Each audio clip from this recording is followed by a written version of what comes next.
Assalomu alaykum hammaga. Bugun sizlarga kampusimni ko'rsatmoqchiman. O'sha narsani tushunishimga ancha vaqt ketdi. Universitetda kampuslar ko'p va har xil departament har xil joyda joylashgan. Bizdagi injiniring kampus shaharning bir chekkasida joylashgan va faqat injenerlar o'qiydi yerda. Mediklar umuman boshqa joyda yoki social sciencelar boshqa joyda, politics umuman boshqa joyda yoki ekonomika. Va bugun sizlarga o'zim o'qiydigan injiniring kampusini qisqacha obzorini qilib beraman. Balki keyin main kampus yoki o'zlaring xohlagan kampusni ham obzorini qilib berishim mumkin. Xullas, injiniring kampus obzor ketdi.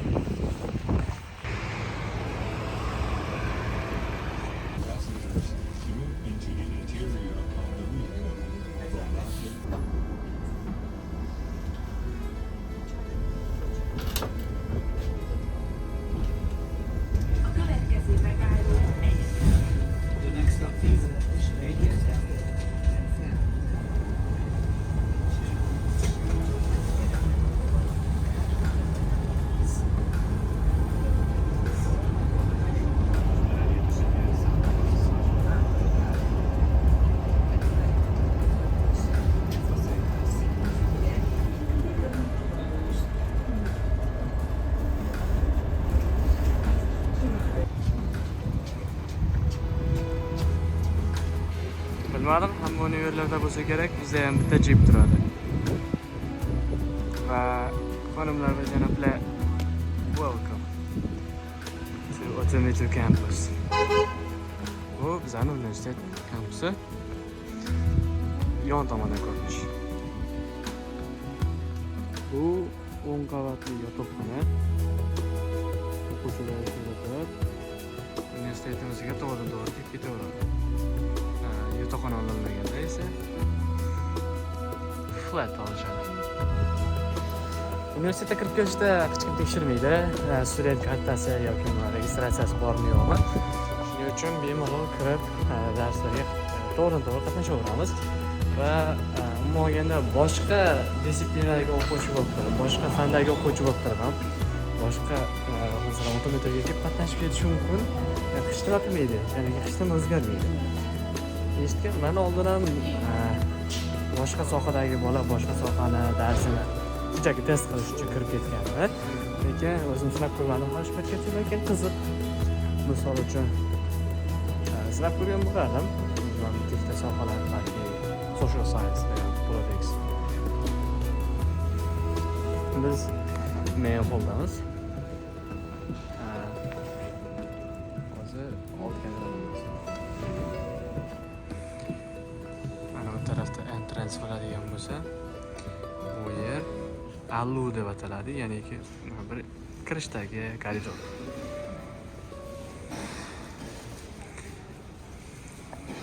Bu tarafda hovlimiz bor.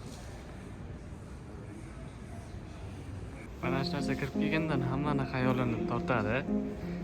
Bitta BMWni tiqishgan, yaxshilab o'sha vehicle engineeringdagilar mashinani o'qish uchun.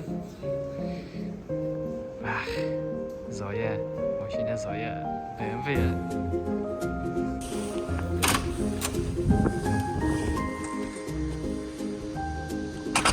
Mana shu bizning hovlimiz. Bu hovli shunchaki turmaydi va chimni ustiga bemalol chiqsangiz bo'ladi. Menga juda ham yoqqan narsasi chimda achinishmaydi. Issiq bo'lgan paytlari o'zlari o'sha tarafda barbekyu qilib o'tirishadi, stafflar, dikata bayram vaqti qo'shqa pishirishadi, lekin ko'p hollarda. Social tarafdan ham ancha qiziq universitet hayoti. Ko'p tadbir qilishadi. Bu tarafda asosan administratsiya, faqat mexatronika administratsiyasi, asosiy buildingda esa qolgan administratsiyalar. Bu qanot yangi qurilgan qanot mexatronikaga tegishli.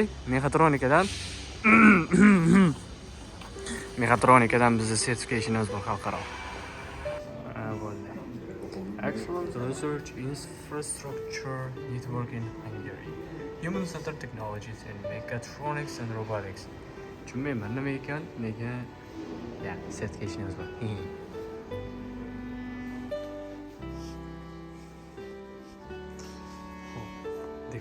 Dekoratsion masala, turib dars qilishga, hamma joydagi rozetkalar ham bor. Sharoit yaxshi. Motor types.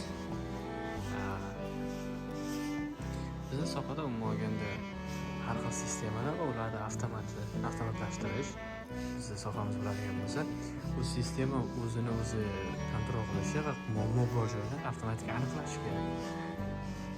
Menimcha bunda ham yarim avtomatik motorlar.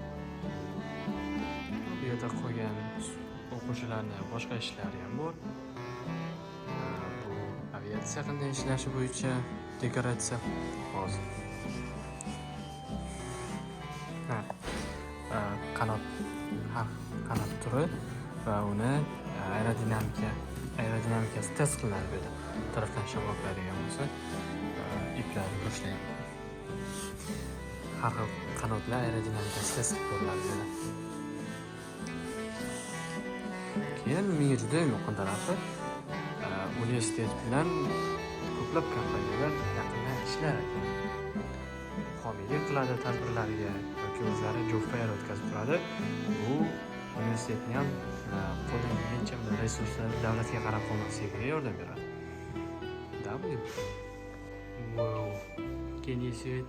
Can you see it? Ow.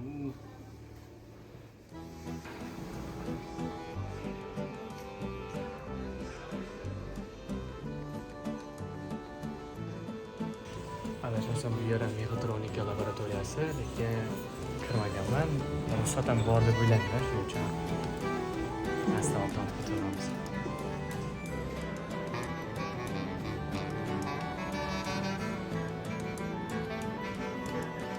Ikkinchi qavat.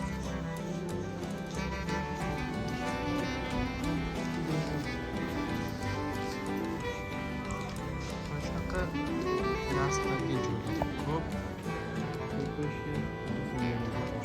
Ders o'rtasida o'ydirishga avval. Yes, good job. How are you? Hello, yeah.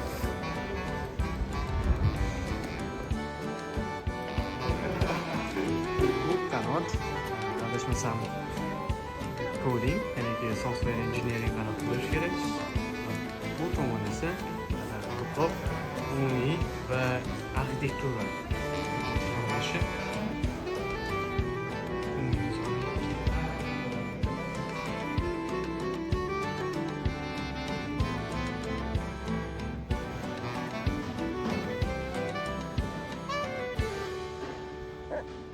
That was C minus 2 and then have to take the limit. That was C. Hop, birinchi seminardan chiqdik. Soat 12da yana bitta seminar bor. Unga kirish kerak. Hozir yarim soat lunch break vaqtida ovqatlanib olamiz. Oldin ham ko'p aytganman. Universitetda o'zlari erkinligi bor, e'tibor erkinligi bor. Musulmonlarga ham sharoit berishgan. Jamoat qiladigan bo'lsa ham lekin erkinlik bor. Mavjud. Bemalol diningizga e'tiqod qilishingiz mumkin va u joyga o'sha musulmon yashagan joyga boshqa xodimlar boradi.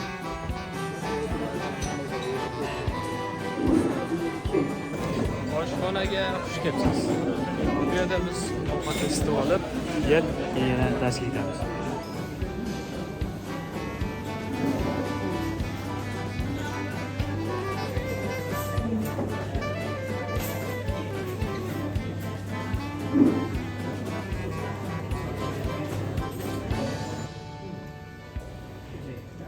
Bufetimiz ham bor. Keyingi darsimiz mechatronika seminar. Biraz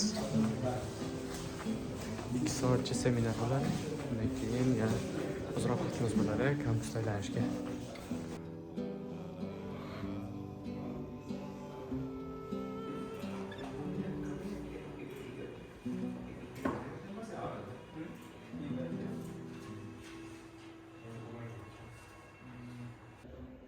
Just look at this. What is this? Ya hozir qurilish ketyapti universitetda. Yangi bir bo'lim qo'shilyapti. Anaqani bilmayman. Qanaqa bo'lim? Lekin qurilish tugab qolgan.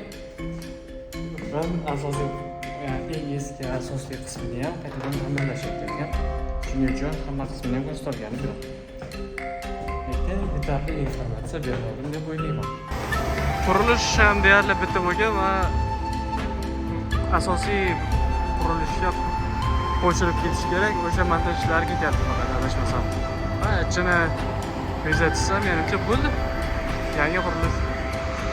Bu asosiysi, eng eski qismi. U ham montajlangan. Asosiy qismiga kirish mana shunaqa ko'rinishda. Kirish qismi boshqacha bir sovet vibe lekin boshqa tomondan kiraman. Zamonaviy yangi qavatdan bu eski kirish qismi. Kirish qismida boshqa mazza keladi. Instagram page. Have a look at this.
Bu asosiy qurilishning eng baland nuqtasi. Bundan tashqari yotoqxona bor, yotoqxona ko'rinmaydi. Tom qismi xuddi mana shunday.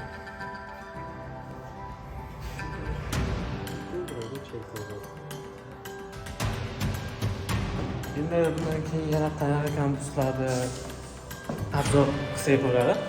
Shunday narsalarni borib kelishim mumkin. Yana qanaqa turdagi kontent kerak? Nimalar haqida gapirishim kerak? O'quv sistemasini yoki umuman nimasi qiziq, kultura kerak bo'lgan narsalarni aytsalar, biz keyin kontentlarda shu narsalarni o'ylab ko'rishimiz mumkin. Kommentariyada yozib qoldirsangiz bo'ladi. Like bosib ketinglar, subscribe bo'linglar, yaqinda 100 ta bo'lamiz ekan. Bu menga muhim. 100 ta qishni emas. Bu birinchi eng katta achievementimiz bo'ladi bu kanal uchun. Shuning uchun definitely subscribe.